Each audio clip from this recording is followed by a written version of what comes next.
Hello friends, ఈరోజు recipe Mysore bonda, Mysore bajji అని కూడా అంటారండి. చాలా ఈజీగా మనం చేసుకోవచ్చు. Let's start our video.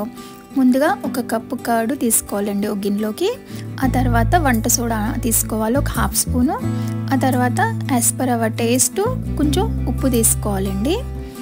ఇవన్నీ వేసుకున్న తర్వాత ఈ పెరుగుని బాగా బీట్ చేసుకోవాలి. ఎంత బాగా బీట్ చేసి ఏరేషన్ వస్తే మనకు అంత ఫ్లఫీగా వస్తాయి ఈ బోండాలు. సో వీలైనంత వరకు 5 మినిట్స్ కంటిన్యూగా ఇట్లా ఏరేషన్ ఫామ్ అయ్యేలాగా బీట్ చేసుకోవాలండి. ఆ తర్వాత సేమ్ మనం ఏ మెజర్మెంట్తో అయితే కట్ తీసుకున్నామో అదే కప్తో 1 కప్పు మైదా వేసుకోవాలండి. అండ్ 2 స్పూన్స్ బీప్ పిండి తీసుకోవాలి. బీప్ పిండి వల్ల మంచి క్రిస్పీనెస్ వస్తుందండి మనకి పైన బొండాకి. ఇలా ఒకసారి కలిపేసుకున్న తర్వాత ఇప్పుడు మనకి ఎంత వాటర్ అవసరం వస్తే ఆ వాటర్ కున్నుగా పోసుకోండి. వీలైనంత వరకు హాట్ వాటర్తో కలుపుకోండి. హాట్ వాటర్ వేసుకుంటే బోండాలు మంచి సైజులో వస్తాయండి మనకి. అండ్ ఫ్లఫీనెస్ కూడా ఇస్తాయి హాట్ వాటర్ వల్ల. సో ఇట్లా 5 మినిట్స్ కంటిన్యూస్గా బీట్ చేసుకుంటూ పిండిని కలుపుకోండి. మంచి ఏరేషన్ ఫామ్ అవుతుంది. ఆ తర్వాత ఇది క్లోజ్ చేసి పెట్టేయండి 1 to 2 అవర్స్. ఈ 1 to 2 అవర్స్ మనం ఇలా క్లోజ్ చేసుకుని పెట్టుకున్న దానివల్ల మంచిగా ఫర్మెంటేషన్ అవుతుందండి. సో ఆఫ్టర్ 1 అవర్ మూత తీసుకోవాలండి.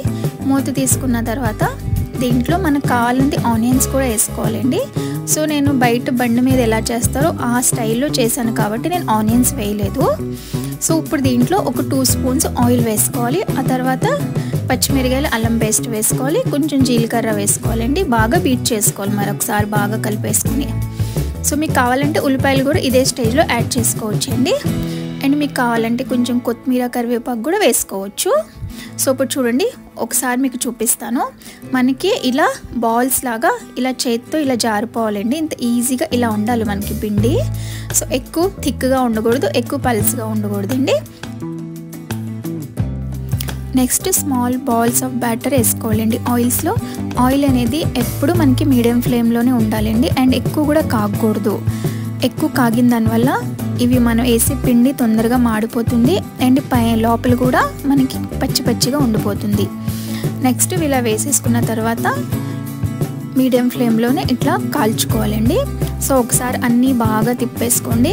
మనం 2-3 సార్లు బాగా కంటిన్యూగా ఇలా తిప్పుకుంటే ఈవెన్గా కాలుతాయండి మన బజ్జీలు అనేది.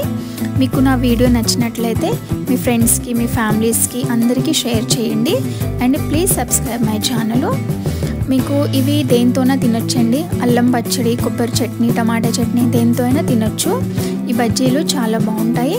మీకు హెల్త్ కాన్షియస్ అయితే మీరు ఇది గోధుమ పిండితో కూడా చేసుకోవచ్చండి. మైదా స్కిప్ చేసేయండి.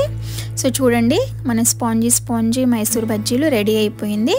మీ ఫ్యామిలీ వాళ్ళతో సర్వ్ చేసుకోవచ్చండి. ఇది మార్నింగ్ టిఫిన్గా, ఈవినింగ్ స్నాక్స్గా కూడా చేసుకోవచ్చు. చాలా బాగుంటుంది. థ్యాంక్ యూ అండి వాచింగ్ మై